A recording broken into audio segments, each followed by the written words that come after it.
Kristo. At ako naman ang magdadala subong sa ikalima na salita ni Kristo nga nagisiling, giuhaw ako. At teksto kapatid sa John chapter 19, verse 28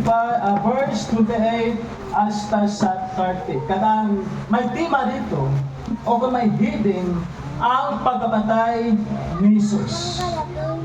Kada aking babasahin, sabi dito sa Hiligaynon Translation, nahibaluan ni Jesus nga tapos na ang tanan. Kagagod matuman ang kasulatan, nagsiling siya, ginuahaw ako.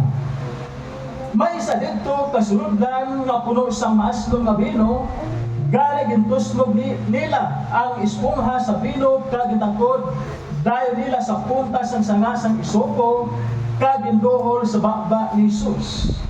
Sang masupsup niya ang bino, nagsiling siya dayon, tapos na. Dahil nagduko siya, kag nabugto ang iya gininahawa. Kag amoy niya ang ikalima nga pulong ni Jesucristo, mga kapatid, nga aitors, o kung ginauhaw ko. Ini nga situation, ini nga bagay, ginhambal ini ni Kristo sa tiyon, nga ginlansang siya sa cross, sa lugar sa Bagol, o kung sa Golgota. Tiyon ini nga ginpara ni Kristo ang ato mga sala, tiyon ini para ang tanan nga tao, iya pagluwason, pinagsipag pagkamatay sa cross, ini nga paagi, ginhimo ni Kristo para mapirde niya ang gahom sa yawa mga kauturan. Gani atong pag-explain sugod sa verse 28 nga nagaslendere ang writer nga amo si Apostol Juan o kung ginatuwag man na John Davila nga siya man ang author o kung writer nga nagaslend siya nahibaluan ni Jesus nga tapos na ang tanan mga kauturan.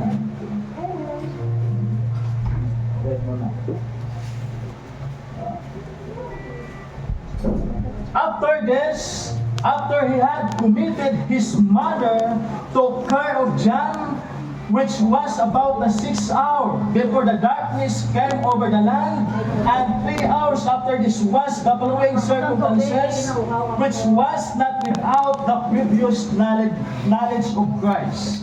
Kung sa Tagalog mga kautoran, pagkatapos nito, matapos niyang ibigay ang kanyang ina sa pangalaga ni Juan na mga ika-anim na oras bago sumapit ang kadiliman sa lupain, at 3 oras pagkatapos nito ay ang sumunod na pangyari na kung saan ay walang dating kaalam-alam tungkol kay Kristo. Before nga nagsiling si Kristo, ginuhaw ako, may ginhambal ay anay siya.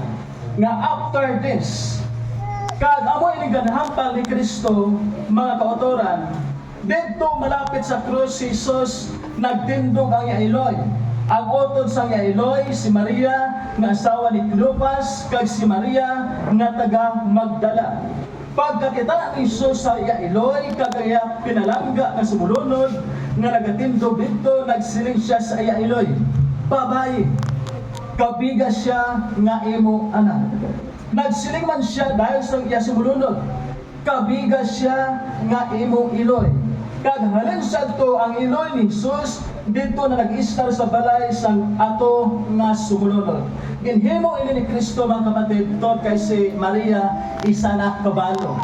Kag sa tiyon nga si Maria nabalo, si Kristo Jesus mismo ang nagaatipan sa iya. Kag sa tayo nga si Kristo malapit na mamatay, iya gintugyan iya iloy sa kay John Apostol.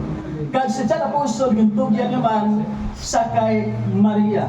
Kag pagkatapos sini, ginhambal ni Kristo pagkatapos sa sini nga bagay nga nagsiling siya aitors o kung ginuhaw ako. Alam ni Jesus na lahat ng bagay ay naganap na mga kapatid. Sabi sa verse 2 nahibaluan ni Jesus nga tapos na ang tanan. Ang tanan na bagay, ang pagministra ni Kristo natapos na, na-fulfill na, natapos na yung pag-antos, natapos na ang pag-persecute sa iya kinabuhi, natapos na ang propesiya, natapos na ang kalooban ng Ama. Kaya ito, nahibaluan ni Jesus nga tapos natapos na ang tanan.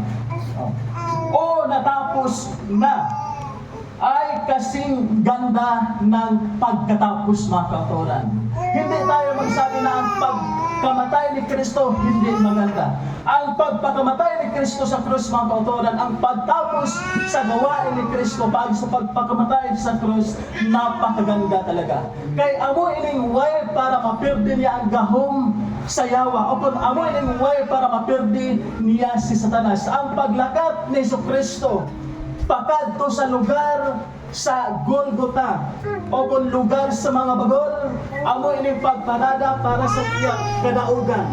Kag ang audience, kag ang nagalantaw sa iya, mga kapatid, amo niya ang audience. Para sa iban, mga kauturan sa tiyon na si Kristo, ginparada sa dalan pakadto sa lugar sa Golgota. Para sa iban, amo ining kaperdihan ni Kristo, o kung amo ini ang iya nga kalaglagan ba. Para sa iban nga nagalantaw siya, pero wala sila nakabalo nga ini nga bagay gali kapatid, amo ning dako nga kadaugan nga siya mangin magmadaugon diri sa kalibutan. Nagpakamatay si Kristo para ang atong nga sala iya mabayran, para kita mapatawad sa atong mga sala. Kag wala niya ging kwenta, wala niya ging count atong mga sala, kay nagasiling sa Isayas nga dapat talik kita ang ilansang sa krus kay kita amo na kasala, pero ginaangkon niya ang tanan naton nga sala biskan siya wala sin sala. Ang tanan nga bagay ginangkon niya, kung ginhakop niya ang tanan sa isa ka bagay nga among pagpakamatay sa krus, mga kauturan. Hallelujah. At kung ano ang mangyayari, ito lang mangyayari, kapatid, nga si Kristo gali ipako sa krus, ay magiging sa napakaikling panahon. Ang pagministry ni Kristo Jesus, mga kauturan, 3 years lang.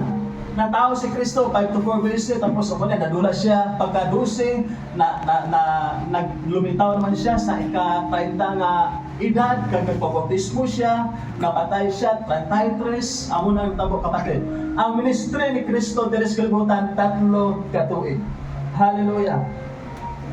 Maging ang lahat ng bagay na may kinalaman sa kanyang mga pagdurusa at ang mga pangyayari sa kanila na itinakda ng una ng Diyos at inihula sa propesya, at kung saan siya ay may ganap na kaalaman. Mga kauturan, sa wala pa nagkari si Kristo, nakapropesya na nga si Kristo magkari sa kalibutan, mag-antos kag pagapatyon. Kag si Kristo mismo amo ang may ganap na kaalaman. Siya mismo ang tuguran sa kaalam, kag ang mga tao nga nagpatay sa iya lakob knowledge, kapatid. Kaya ang ila ginpako sa krus, wala sila kabalo nga yun pala Misaya, yun pala si Yeshua, yun palang hari sa Israel, o kung anak ng Diyos. Kaya ngayon, hallelujah, upang kag agod matuman ang kasulatan, maaring magbukhang may katuparan nito. Kaya natupad talaga na naghula ng malaking tagtuyot at pagkauhaw na sasapit sa kanya.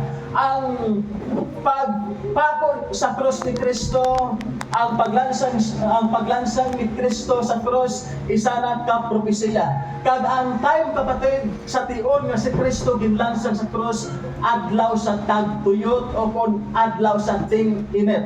Ang pagpako ni Kristo tod, hindi siya tingulan, kundi ting-init, o konting adlaw o tagtuyot.